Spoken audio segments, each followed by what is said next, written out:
പുനർജനി പദ്ധതിയുമായി ബന്ധപ്പെട്ട ആരോപണങ്ങളിൽ മുഖ്യമന്ത്രി വി.ഡി. സതീശന് ക്ലീൻ ചിറ്റ് നൽകിയത് പുതിയ രാഷ്ട്രീയ വിവാദത്തിന് തുടക്കം കുറിച്ചിരിക്കുകയാണ്. തെളിവില്ലെന്ന് ചൂണ്ടിക്കാട്ടി വിജിലൻസ് അന്വേഷണം അവസാനിപ്പിച്ചതായി ആഭ്യന്തരമന്ത്രി രമേശ് ചെന്നിത്തല അറിയിച്ചു. എന്നാൽ നടപടി അസാധാരണമെന്നാരോപിച്ച് CPM സംസ്ഥാന സെക്രട്ടറി M.V. ഗോവിന്ദൻ മാസ്റ്ററും രംഗത്തെത്തി. പുനർജനി പദ്ധതിയിൽ വി.ഡി. സതീശനെതിരെ തെളിവുകളില്ലെന്ന് വിജിലൻസ് ഡയറക്ടറുടെ റിപ്പോർട്ടിന്റെ അടിസ്ഥാനത്തിലാണ് അന്വേഷണം അവസാനിപ്പിച്ചതെന്ന് ആഭ്യന്തരമന്ത്രി രമേശ് ചെന്നിത്തല പറഞ്ഞു. എറണാകുളം ആസ്ഥാനമായ മണപ്പാട് ഫൗണ്ടേഷൻ വഴിയാണ് വിദേശ സഹായം എത്തിയതെന്നും അതിൽ സതീശന്റെ നേരിട്ടുള്ള പങ്കാളിത്തം കണ്ടെത്താനായില്ലെന്നും ആഭ്യന്തരമന്ത്രി വ്യക്തമാക്കി.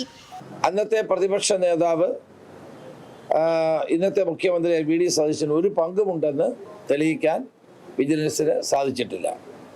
ഈ സാഹചര്യത്തിൽ അഴിമതി നിരോധന നിയമത്തിലെ 7A വകുപ്പുകളിൽ പറയുന്ന കുറ്റങ്ങളൊന്നും ശ്രീ വി.ഡി. സതീശൻ ചെയ്തിട്ടില്ല എന്ന് അസന്നിഗ്ധമായി തെളിയിക്കപ്പെട്ടിരിക്കുകയാണ്. ഈ കേസിൽ വിജിലൻസ് ആംഗിൾ ഒന്നും തന്നെ കണ്ടെത്താൻ കഴിഞ്ഞിട്ടില്ല.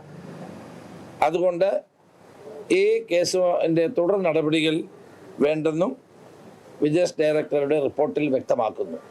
UK ആസ്ഥാനമായ മിഡ്ലാൻഡ് ഇന്റർനാഷണൽ എയ്ഡ് ട്രസ്റ്റ് സമാഹരിച്ച 22,500 പൗണ്ട് മണപ്പാട് ഫൗണ്ടേഷന്റെ അക്കൗണ്ടിലേക്കാണ് എത്തിയതെന്നും പണം വി.ഡി. സതീശന്റെ അക്കൗണ്ടിലേക്ക് എത്തിയിട്ടില്ലെന്നും വിജിലൻസ് റിപ്പോർട്ടിൽ പറയുന്നു. പ്രളയബാധിതർക്കായി വീടുകൾ നിർമ്മിക്കുന്നതിനാണ് തുക ഉപയോഗിച്ചതെന്നും അഴിമതി നിരോധന നിയമപ്രകാരം കേസ് നിലനിൽക്കില്ലെന്നുമാണ് വിജിലൻസിന്റെ കണ്ടെത്തൽ. എന്നാൽ ക്ലീൻ ചിറ്റ് നൽകിയ ആഭ്യന്തരമന്ത്രിയുടെ നടപടി അസാധാരണമാണെന്ന് CPM സംസ്ഥാന സെക്രട്ടറി M.V. ഗോവിന്ദൻ മാസ്റ്റർ ആരോപിച്ചു. MLA എന്ന നിലയിൽ വി.ഡി. സതീശൻ വിദേശയാത്രയ്ക്ക് ആവശ്യമായ അനുമതി വാങ്ങിയിട്ടില്ലെന്നും വിദേശത്ത് ഫണ്ട് അഭ്യർത്ഥിക്കാൻ നിയമം അനുവദിക്കുന്നില്ലെന്നും അദ്ദേഹം പറഞ്ഞു. സതീശൻ വിദേശത്ത് ധനസഹായം അഭ്യർത്ഥിക്കുന്ന വീഡിയോയും M.V. ഗോവിന്ദൻ മാസ്റ്റർ വാർത്താ സമ്മേളനത്തിൽ പ്രദർശിപ്പിച്ചു. ഒരു കാര്യം വളരെ വ്യക്തമാണ്. വിദേശത്ത് നിന്ന് ഫണ്ട് പിരിച്ചിട്ടുണ്ട്. ഫണ്ട് പിരിക്കുന്നതിന് അനുവാദം നേടിയിട്ടില്ല എന്നുള്ളത് ഏതാണ്ട് വ്യക്തമാക്കപ്പെട്ടിട്ടുണ്ട്. അങ്ങനെയുള്ള ഒരു ഗൗരവമുള്ള പ്രശ്നം ആഭ്യന്തരമന്ത്രി തന്നെ വാർത്താ സമ്മേളനം നടത്തി ക്ലീൻ ചിറ്റ് നൽകുകയാണ്. ഇതൊരു അസാധാരണമായ സമീപനമാണ്. സ്വതന്ത്ര അന്വേഷണം അവസാനിപ്പിക്കുന്നതിൽ തിടുക്കം ഉണ്ടായി എന്നതാണ് രമേശ് ചെന്നിത്തലയുടെ വാർത്താ സമ്മേളനത്തിൽ നമുക്ക് മനസ്സിലാക്കാൻ കഴിയുന്ന ഏറ്റവും പ്രധാനപ്പെട്ട കാര്യം.